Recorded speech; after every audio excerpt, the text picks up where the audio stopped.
Welcome back, Hoop District Podcast. Joe Glorioso, Abdullah Sharif, and Jamal Smith. We are here with one of our favorite Wizards players of all time. And yes, we do say all time. Marcin Gortat, he is on the call with us. Marcin, how are you? I'm good. How you guys doing? Doing fantastic, sir. Doing fantastic. So let's get right into this. So meat potatoes. You're a busy guy. I know you're out in LA right now, so let's not take up any more of your time. March, you played soccer and track and field as a kid. Your dad was an Olympic medalist in boxing. Your mom was a Polish national volleyball team member. Where did basketball come into play for you? Well, it's hard to say because I've been playing soccer since I was 10 years old, and somewhere around 17, 18, when I was 17, 18 years old, I decided to change sport discipline. Basically, I was in one club, and I just changed the discipline from soccer into basketball. And the person who actually convinced me was was a teacher from my school that he was teaching sports education, and he was telling me that you're not going to be a soccer goalie because back then I was a goalie. You're not going to be goalie. You got to go into basketball. You're going to have a bigger future in basketball. And yeah, after a few months of talking to him, he finally convinced me, and I changed sports, and yeah, I don't regret it at all. You had to be. How tall were you when you were growing up playing soccer? You must have been Well, I so. was always tall. I was always tall. I think there were when I was somewhere around 16, 17 years old. There was a time when I really went up. I grew probably a few inches, and I was really tall. Okay. Every time when I was going to school, everybody would tell me like, "Oh, you must be at least 20 years old." And back then I was 15, 16 years old, and the guys were looking at me like, "What the hell, guy? Like, what are you eating every day? Like, what's your mom feeding you with?" And basically I was always tall, but from the day when I changed soccer to basketball, obviously everything changed for me. I started feeling more comfortable with my height. I started feeling more comfortable with everything I was doing, and it was definitely it was a great ride for me, definitely. So that you said that you got talked into basketball. Did you have a favorite player and team when you were growing up? Well, later on, when I started watching basketball more and more, obviously I fell in love, with the game of basketball, and I started following guys like Shaquille, Kevin Garnett, and later on, guys like Jermaine O'Neal, and I was watching these guys all the time, and I remember that, when I play in German league in Bundesliga, my coach was always yelling at me like, "Why are you always so tired in the morning?" I was like, "Coach, I was watching an NBA game at 3 o'clock in the morning." And he's like, "Jesus Christ!" I'm like, "Listen, at least he was happy that I was watching an NBA game, that not that I was in the club, partying with the other guys, but he was like, all right, I can live with a basketball game in the morning, but not with a club." So that's how it was with me. I was always watching NBA games, and then eventually I made my dream. I made it to the NBA. Hey, Mark, speaking of, you talked about your roots and your starts in the league, obviously overseas. Can you talk about how the NBA and the globalization of the game has changed from the time that you kind of first picked up a ball to where it is now? What do you think about the global influence in the game? Well, I think it's tremendous. The NBA has a tremendous impact on young kids. I mean, that logo we carry on the chest, in the middle of the chest, Jerry West logo. It's so powerful. I mean, it's so powerful to the point where if you have a scout, you have assistant coach, you have someone that is coming from the NBA team or is attached to the NBA team and is carrying that logo. He's like a god in all different countries, and in all different countries like in Europe or Africa. People looking at those people like they are heroes, like they are gods because they are NBA players, NBA officials, or NBA people from management and stuff like that. So NBA is doing tremendous job. They're going worldwide, dramatically. I mean, they are all over the place. And at this point right now, I got to tell you, Poland. I mean, I don't think there's anybody in Poland that doesn't know the NBA. I mean, this league is so powerful. And I just wish we could have more Polish guys being in the league right now, but unfortunately, we don't have that talent. Hey, Martin. So to that point about the globalization of the NBA, the current Wizards roster is pretty much comprised of a bunch of young kids, international guys like Rui Hachimura from Japan. You've got Isaac Bonga. You've got Mo Wagner from Germany. Are you surprised the team went the international route, or not so much considering what you know about Tommy Shepard and his background of international players? Well, let me tell you, I mean, I truly believe that every NBA team, every NBA GM is looking for the next, Dražan Petrovic or, Dirk Nowitzki or, Manu Ginobili or Tony Parker, Paul Gasol, they all looking for that, superstar coming out of Europe that the kid who's, kind of, slipping out of under the radar and nobody talks about him, and all of a sudden those teams are picking up this guy from Europe, and then he's this big superstar. 5-10 years later, he's this big superstar. I think every GM is dreaming about a kid like that, and that's why they're willing to take chances on those guys, because at the end of the day, when you're getting guys from Europe, you're not only getting a guy from Europe, you're probably getting additional, 20, 30, 40 million fans from his country, because they are following him in the NBA. Like, obviously it's different when you have a guy from France, Spain, or Serbia. These guys have, 10, 15 guys from their country. But for me, for example, I was the only one from my country. I was the third and Polish player coming out of my country, and the player who survived an NBA. So basically I had, 38 million people following me, additional 20 million people in states, following me. So, you're not only talking about exposure, you're also talking about selling tickets, selling merchandise, jerseys, and I think it's great, bringing bringing all the guys from different countries, different continents. You're also bringing different culture to the team, I mean, How many guys you have in NBA that when you go to the locker room, you talk to the guys and say, "Hey, man, have you ever been in Poland?" He said, "Dude, I never left my city, in my life." And I'm like, "Are you serious, man? Like, you're talking to the guys. Some guys never left the city. Some guys never left the state. Some guys never left the country. I mean, I'm sure Otto Porter loves you for that. Right, and exactly. Well, I didn't want to mention names, but when you already pop one, then I'm going to say it. Otto was one of the guys that never left his country, and I talked to him. I said, "Otto, come to Poland, visit my country. Let's see the kids, from Poland, and I'm going to introduce you, to the Polish women and the Polish culture, the Polish food." And I said, "Dude, no problem, but I gotta get my passport." And I was like, "What the hell? You say you don't have a passport?" And he's like, "No, I don't." So, it was a whole freaking process, to get Otto out of the country, But finally when he did it, I mean, Lord, blast. He was blessed. He was blessed. I really show him, and I was insisting, because obviously having young guys coming out of NBA, going to different countries, most of the time the only thing they see is basketball court, and they practice with the little kids, and they see nightclub because that's what they want to do. But I told Otto, "No, man, I'm going to show you different things." And I took him to one museum. I took him to Holocaust camp where Germans were, killing Jewish people, and it was a life-changing experience for Otto. He really understood a lot when he visited, museum. He visited that camp, and he came back to States completely as a different person, because he learned so much about the history. He learned so much about my country and about my culture that, at the end of the day, I was really happy that I was able to give him so many informations. So submarine too. Yeah, that's right. The submarine, I remember that. Yeah.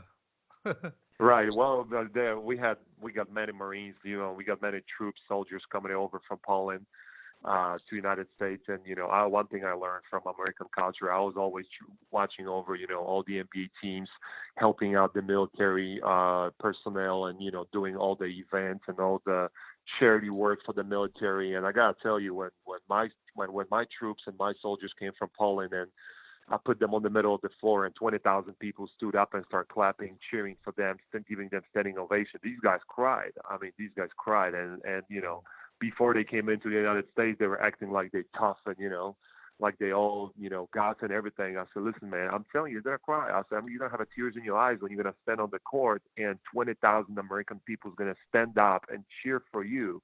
And at that point, it doesn't matter you're a Polish soldier or or whatever Iraqi soldier. You are basically soldier, and you fight for freedom, and people will people will appreciate that. So it was a huge experience for my troops, and I definitely appreciate to Tommy and the Washington Wizards and NBA for allowing me to do that. That's definitely big.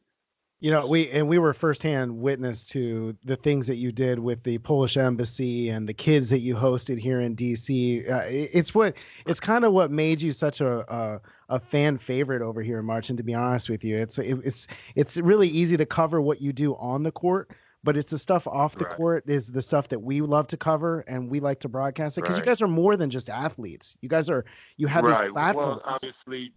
Right, but in order for you guys to know that, like, you got to show up at the practice, you got to show up before the game, you got to show up after the game, you got to talk to us, and that's nice. I mean, you guys basically did your homework, I mean, obviously I wasn't there for 5 months, I was there for 5 years, so we knew exactly, you guys knew exactly what I was doing. It wasn't just one-time thing. It was, annually, every year I was doing the same thing, and I ain't gonna lie, thanks to Washington, thanks to great management like Ernie and Tommy, because they helped me a lot. They allow me to do a lot of things. They help me with tickets. They help me with facility. They provide the facility for me. They gave me different contacts, in the city to show them the museums and different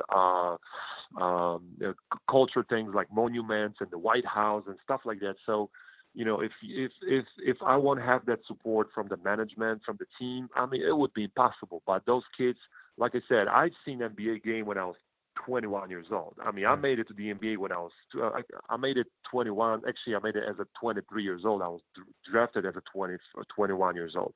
Right. So at age 23, I've seen my first NBA game. But then next thing you know, you have those kids, 10 years old kids from Poland, they are sitting front court watching NBA game. I'm like, what the hell, I mean, I'm glad I had this opportunity. And, obviously, thanks to the Washington Wizards, I had this opportunity to show these kids, how the NBA game looks like. So you mentioned Tommy and Ernie and the front office, and there's a lot of Wizards fans who really don't, they think that just because Tommy is still here, that there's going to be status quo on what happened before, and it's just going to be the same thing happening over and over again.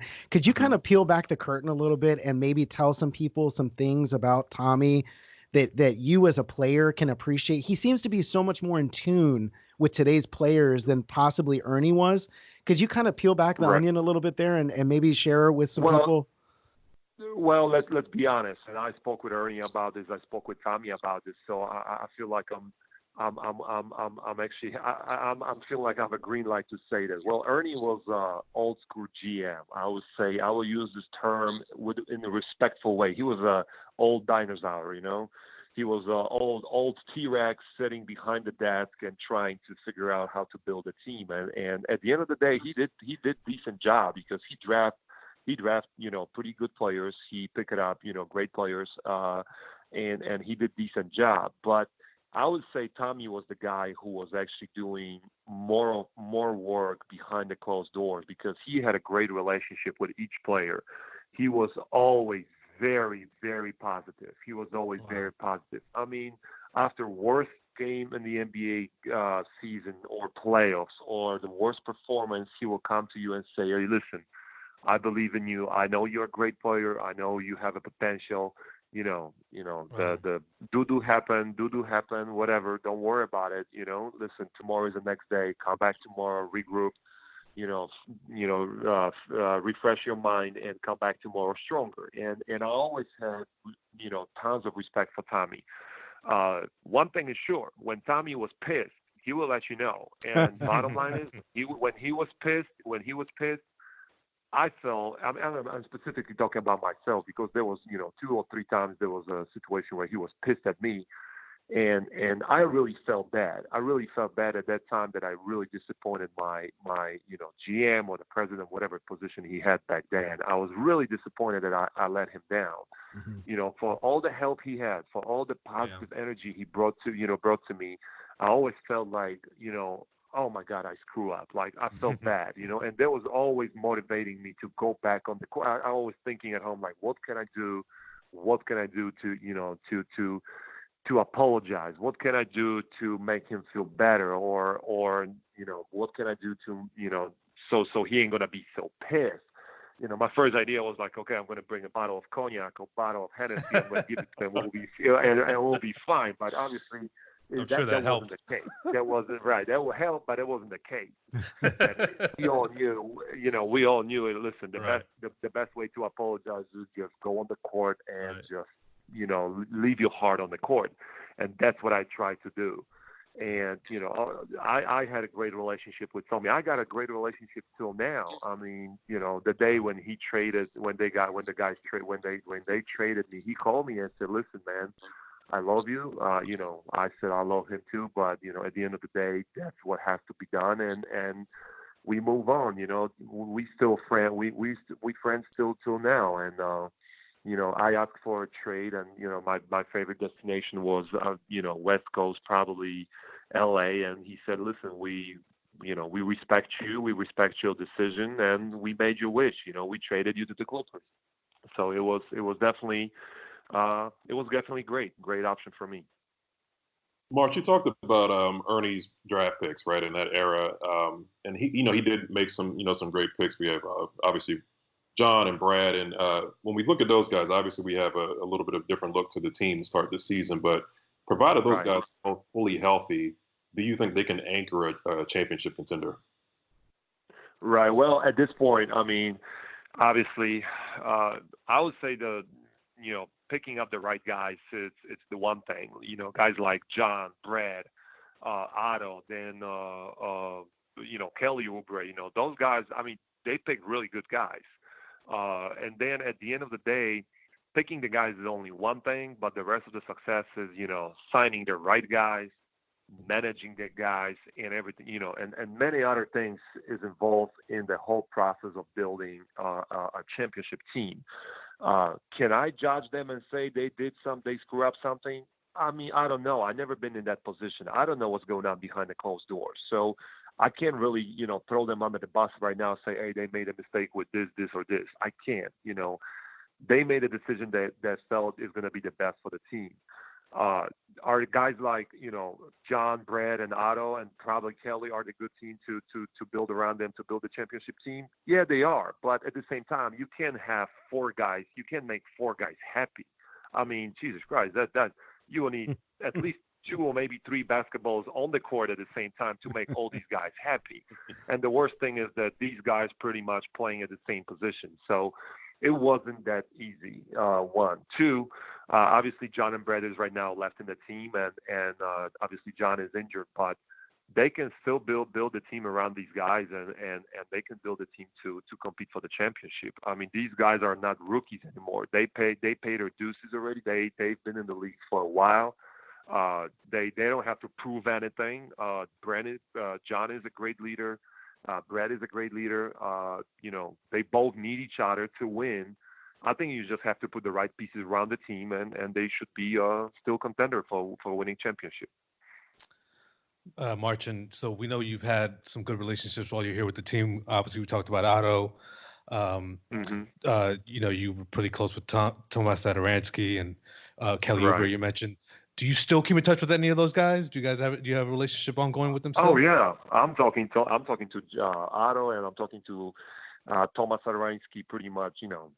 Once every 2-3 weeks or once a month, we sending messages. We talking through Instagram. We basically following on, checking on each other, what we do, and I'm cheering for them. I'm happy for them. They move to the different situation right now. Specifically, Thomas. It was obvious, guys. I mean, there's not a secret. You ain't gonna play over John Wall. I mean, I don't care how good you are. You ain't gonna play over John Wall. So we all knew it was a question of time when the guy has to, when the guy's gonna get an offer from a different team or he's gonna be traded. I mean, it was obvious. Right. And he went to the team where he can play. He went to the team where he's going to be a starter, and hopefully he's going to be a starter, because I actually don't even know if he's starting right now. But I'm happy for him that he's in the team where he's going to be able to show what he can do. He signed a nice contract, and life is beautiful. He became a father recently. Life is beautiful for him. I'm keeping in touch, trying to stay in touch with some guys from Washington, from the medical staff, from the weight room with a strength conditioner coach. I'm keeping in touch with most of the guys. So in DC, Wizards fans will forever have what we call Gilbert fever. And I know you were on the same roster as Gilbert Arenas for about 25, 30 games in Orlando your last year there before you got traded to Phoenix. Uh, do you have any notable memory of your time with Gilbert Arenas? Well, I don't want to. I don't want to kill you. I don't want to kill your scouting because when Gilbert was traded from Washington to Orlando, there were two trades at the same time. From Orlando, I went to the Phoenix the same day he was traded from Washington to Orlando. That's so right. I never had a chance to play with him. You never But crossed paths in the airport, at least? well, I crossed with him at YMCA, to be honest with you. And I was about to, I was about because what I heard is, his knees were busted. He didn't move well. I was like, that's my chance to, to beat, Agent Zero. I said, this is my chance right now. But the guy was dribbling the ball, and the handle was looking good. I was like, okay, maybe that's not the right time. So he was working out. He was working out at the YMCA in Orlando. I think back then, he was getting ready to move to China. I think he was already gone from Orlando, and he was moving to China. And I've seen him only one time at the gym, but I never had an opportunity to play with him. Marcin, what do you miss most about DC? You were here for 5 years. You had a good chance to see a lot of the museums and nightclubs and bars and food. I did, and that's a great question. I was really thinking about that before a few hours ago, and I gotta tell you, I miss everything. Including the damn potholes you guys have on the streets. And I busted through in 5 years. I busted at least 5 rims and 3 tires. So I whatever. I call this living in DC. But I miss that beautiful weather. The cold weather when you got half an inch of snow and the city's completely paralyzed. They're shutting everything down, including 24-hour McDonald's. I miss everything about Washington. I swear to God. I miss the team. I miss the guys. I really can call Washington my home. It's funny because I put logos in my garage in Orlando, in my garage in Washington. I put a Washington Wizards logo, and I said, my friends told me, like, what you gonna do now when you get traded and you don't play for the team anymore? I said, you know what? I'm gonna keep it because I was a Wizard, for 5 years. I felt like there was a Wizard blood in my veins, and I don't want to move that. So. I felt really good in Washington. Obviously, last year was kind of rocky. Relationship between me and a few guys in the team was, rocky. But at the end of the day, we still friends. Later when I came back with the Clippers team to the Washington, I talked to all the guys. I talked to Brad. I talked to John on the court. We laugh, we joke, we hug each other because. You know what? At the end of the day, we fought for 5 years in many battles. We had many wars and many battles, and some of them we won, some of them we lost. But at the end of the day, there is no bad blood. I know that as a veteran, I had a poor judgment in certain situations in my 5 years stunt in Washington. I should probably say or do different things as a veteran in this team. I can't really judge the young players because they have to be in the league for a while to understand what's going on and why you have to act a certain way. But I already knew back then, and I haven't done that. Also, I would say, I wish I could, change a few things back then when I was in Washington. But now, it's too late. You can't really do anything now. I know Tommy's doing a great job. I was always Tommy's fan, and matter of fact, I was calling people, and I was posting on Twitter and on Instagram that Tommy should be the next GM because after all these years being in Washington, he knows the management, he knows the players. He should get his shot being GM. And, I truly believe he's going to do a good job. At least he's going to get a chance. And I'm really happy for Tommy. That's great. So, March, we'll bring it home on this. What do you think the league's perception of the Wizards is right now? As we go into this 2019-2020 season, how do you think the Wizards are viewed around the league? Oh, how they are viewed. Well, they probably obviously everything starts from John and Brad. They view them as a teammates. Probably they don't like each other, which is not necessarily true. They hang out together. They talk to each other. They post pictures together. I mean, I truly believe that after all these years, it's impossible that they don't like each other that much. I mean, Jesus Christ. I mean, they've been for so many years together. You gotta like that person, that you're playing next to.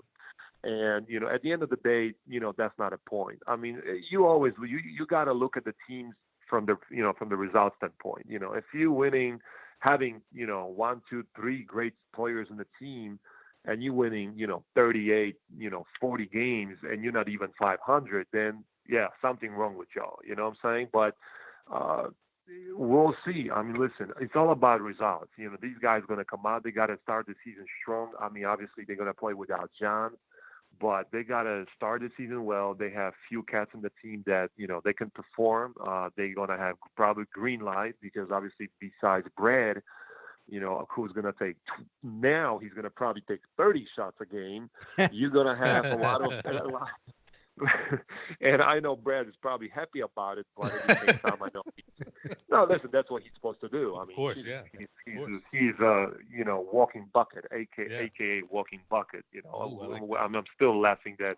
And guess what? He can take 30 shots. He's going to get you 30. But I know if I set, at least 20 screens, he's going to score. He's going to go for 40 because he's definitely missing me. But, at the end of the day, I'm always going to joke about that. But listen, I take a lot of respect what I do and on what I was doing on the court. And John and Brad was making me better, but at the same time, I was making them better. So. Hey man, you led the league in screen assists one year, so no one can argue that. Yeah, for like 3 years, guys. Hold on. There you go. 3 years. For like 3 years straight, right? Didn't mean to shortchange you. Right. Things never change, right? So, like I said, Brad obviously is going to take, and that's what he got to do because he's a pure scorer. So he's going to take between 20 to 30 shots, and he's going to lead the team. But there's going to be a lot of guys that's going to have a green light, and there's going to be a time for them to shine. They're going to get their opportunity. They're going to have a chance to perform, and then hopefully when John's going to come back, they're going to make a run, and hopefully they're going to make playoffs. That's great.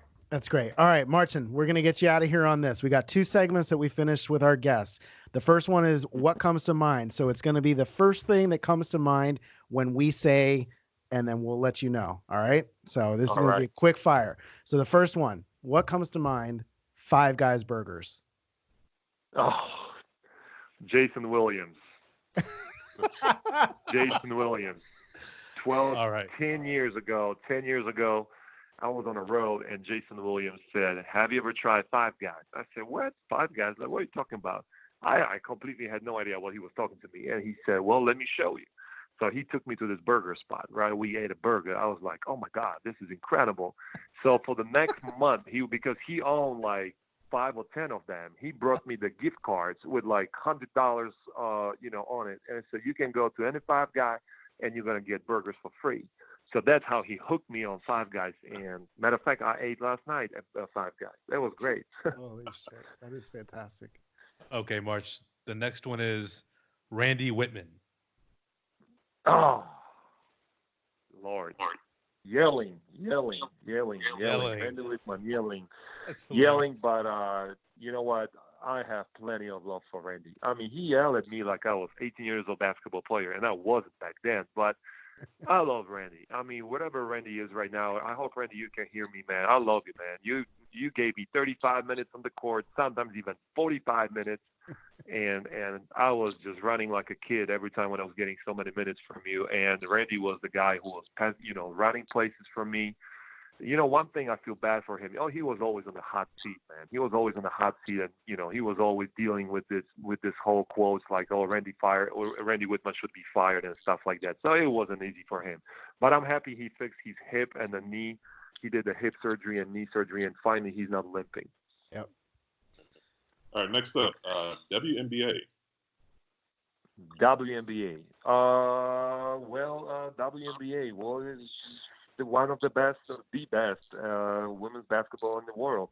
I'm excited to say that one of my kids from my Marcin Gortat basketball camp is actually really good, and she's probably going to be in WNBA. She's right now in school close to Atlanta. I'm helping her out. I'm practicing with her, in the off season, and I'm really hoping that she's going to be the first kid that's going to make it to the WNBA from under my wing.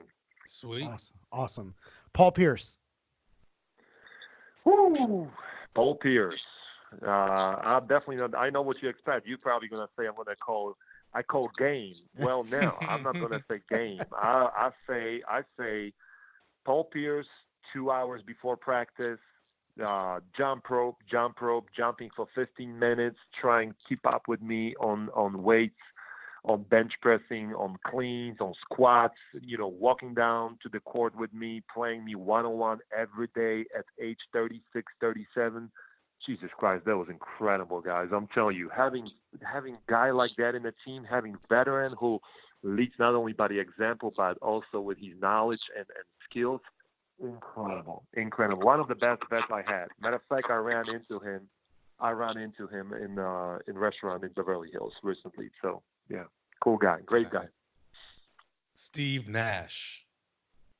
Ooh, Steve Nash, legend. It was funny. I told him this one quote before the game. I said, Steve, just look at me. I'm going to bring you to the promised land. And the whole team started cracking and laughing. And they said, he said, big fella, just get your hands ready. Yeah, that's it. I mean, you can be blind, and he's going to make you a top scorer in the league. Bottom line. All right. That's Steve Nash. All right. Last one for this segment is Jared Dudley. Jared. Oh. IQ. Basketball IQ. Incredible, smart guy. One of the best teammates I had, if not the best. I would say probably I'll name 3-4 teammates. Him, Garrett Temple, Tomas Adriansky, Otto Porter, 4 teammates that I'll probably say the best teammates I ever played with. Obviously Steve Nash too, and Grant Hill and a few other guys, but definitely one of the greatest, the smartest persons I've seen. Super unselfish player. I always love to play with him. He will always give me a bucket or two for free in a game. Great person, family guy. I mean, I can just keep going and going about the guy. I mean, he was just a tremendous person. Awesome. I'm happy he's with the Lakers. I'm hoping he's going to make a run to NBA Finals. Yeah, that'd be good for him. So, Marge, we're going to end it with this segment here. It's called This or That, where I basically give you 2 items, 2 objects, 2 people, and you tell us really quickly your preference for each one. Okay. All right, we'll start off with John Wall's fast break or Bradley Beal's step back jumper. Oh, both deadly. All right. Both deadly. Well, I say probably. Oh wow! I mean, when John is taking step back, I can at least go for a rebound. When John takes off for the fast break, you just stay and wait for him in defense. You let him just come back, because when he takes off, basically he goes all the way to the end. I mean, I don't know. I say John Wall. All right. Okay, I don't. All right. Georgetown or Adams Morgan? Say again. Georgetown or Adams Morgan? Taking back home, take back to DC. Ooh, Georgetown or Adams Georgetown. Morgan. Georgetown. All right. 300 or Gladiator? Oh, 300. I mean, both great movies, but yeah, 300. I used to do 300 training. Ooh, that's intense. Schwarzenegger or Stallone?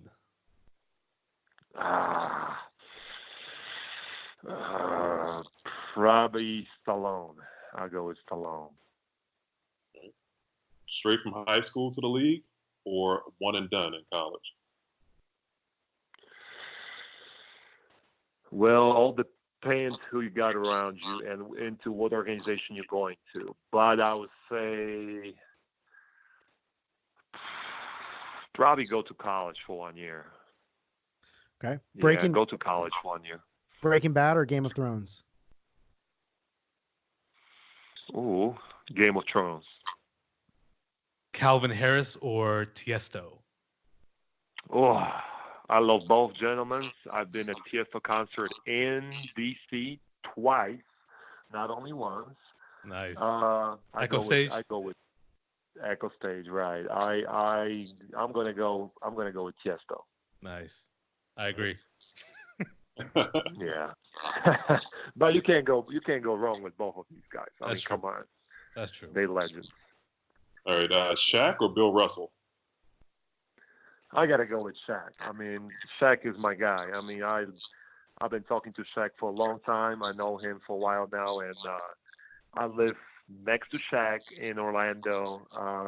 Matter of fact, I think he's selling that house. So whoever wants to buy it, 30 million, get that house, guys. Hey, Rachel Lowe. You're right on. Right. I go with Shaq. No, he's definitely. I would say Shaq. It has to be Shaq. Yeah. Another difficult one for you because I know this is going to hit the world stage. Drazen or Manu? Well, I'm gonna pick Manu only because for two different reasons. One is because my era. That's one. Two, because me and him, we are the only two NBA players drafted at 57th pick, and we only two players that survive in the league longer than 1 or 2 years.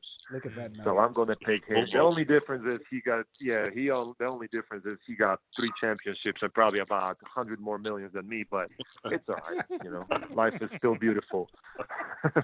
Life is still beautiful. You know, I got no rings. I got less money, but it's okay. I'm going to live. I'm good. Wizards or Bullets? Wizards. I go with Wizards. I was a Wizard. I spoke with few Bullets players, veterans, and all respect for them. I know that they had a great run. They had a great team, but I go with the Wizards. I got to be a Wizard for life. All right. Last one, lover or fighter? Lover or fighter? Yeah. Well, I think it's time to be a lover. I think it's time to be a lover. I think it's time to be a lover. Back then, when I was young, young and stupid, I was a fighter. But now it's time for being a lover. You're the best, March. Let me just tell you, man. You're amazing. You were great to us for 5 years. You continue to be great to us. Hats off to you, man. We miss you. Yeah, All we right, do. man. We do. We really appreciate it, man. You've always been good to Hoop District, man. Hoop District loves Marcin Gortat, and we hope it's vice versa, man. We really, I love really you guys appreciate too, it. man. I love you guys too. All right, Marcin. Thank you so much. No problem, guys. Have a good day, all right? You too. Appreciate you, man. Take care. Thanks. Take care. Marcin Gortat. What a guy. I don't know if we're gonna be able to top that interview, man. What a guy. And that guy he's just a wealth of everything. So many different unexpected answers that I was kind of just like, this thing could probably go on for another 50 minutes. Oh, it could have. Yeah. We scrapped half the segment because my man had just backstory upon backstory upon backstory for everything, and it's just a testament to what he's been through, what he's seen, what he's experienced, and just who he is. I mean, that was YMCA ball with John Wall. Yeah, with Gilbert Arenas. Oh, we get with Gilbert. I'm sorry. Yeah. Yeah, I mean, Bowser's love for the Polish military to live beside Shaq. I mean, that type of range. Right. Right. Maybe he should give some thought to retiring from Washington, man. Because I think he knows, but obviously we have a different relationship with him than most people do. But he was so loved, and he was such a fan favorite here. I swear to God, when he did the hammer, I mean, that was like electrifying to the crowd. So we definitely do miss him for sure. There was a lot towards the end of his career here too. There was a lot of I want to say misplaced anger towards his play, but I really, it's a fine line, man, because you gotta kind of deliver the news, deliver the stats, deliver the box score news. But there was so much happening on and off the court with him that it was really hard for us to buy into the hate. I really do think some fans, and it happens to every team, but there's a lot of misguided Yeah. hatred that goes towards these players sometimes, man. But I mean, when the team is as bad as it's been, I mean, it's been right, it was pretty good with Marcin, but right. we're talking about Wizards fans here, and the hatred is so there's so much of it that it easily gets misplaced, and people become scapegoats, and the cause for blame, and um, and so Marcin unfortunately was a victim of that towards the end of his career, like you said, in DC, but like you said, people that followed him closely, that followed him, at practices and at games and in the locker room, on and off the court, kind of see a different version of him, and obviously that hatred doesn't exist on that side. Yeah, and he even let us in on his departure from the team, which sounded like it. Obviously, I wouldn't think anything else, but it was certainly amicable, right? And that's a testament to, I guess, the relationships that he values throughout the league, not managerial level, but among other players. So I thought it was good. It was really good. Mad respect for the front office, that's for sure. I mean, anybody who hates Ernie is going to be really disappointed in some of his answers. But hey, look, man, there's a lot of stuff that we don't see. There's a lot of stuff the fans don't see. And to be honest with you, when you look at this thing as a whole, instead of just the basketball on the court, there's a lot that goes into the things that these guys do. And it's good to peel back the onion sometimes and give the fans kind of a voyeuristic look into the NBA organization, what makes it run. Well, the voyeuristic view ended up being an old T-Rex sitting behind the front office desk. Unbelievable, right? That was it was so descriptive. Calling a guy, and he meant it in the nicest way possible. Yes, of course. He was just an old school guy that kind of just sat behind the desk and just, kind of outlined the way things should happen and then expected them to happen. Whereas guys like, Tommy, I honestly didn't know what to expect out of him in regards to Tommy. But as much as he said, kind of just goes along the line of what we've already learned about Tommy. And that he's the people's guy. I mean, Marcin mentioned him whenever good times, bad times. I mean, it was Tommy that was the vocalist that would come out and, either, pep the guys up or even yell at him, like you said. Tommy's such a nice guy that Marcin genuinely was upset for disappointing him. Says a lot about Tommy, says a lot about Marcin. And yet another person who really wanted Tom to get the job. So I think it's more proof that the right decision was definitely made there. Absolutely. Well, that's going to be a tough interview to top, man. I guess we're going to have to we have to get some quality guests here from the weeks ahead. Good stuff, man.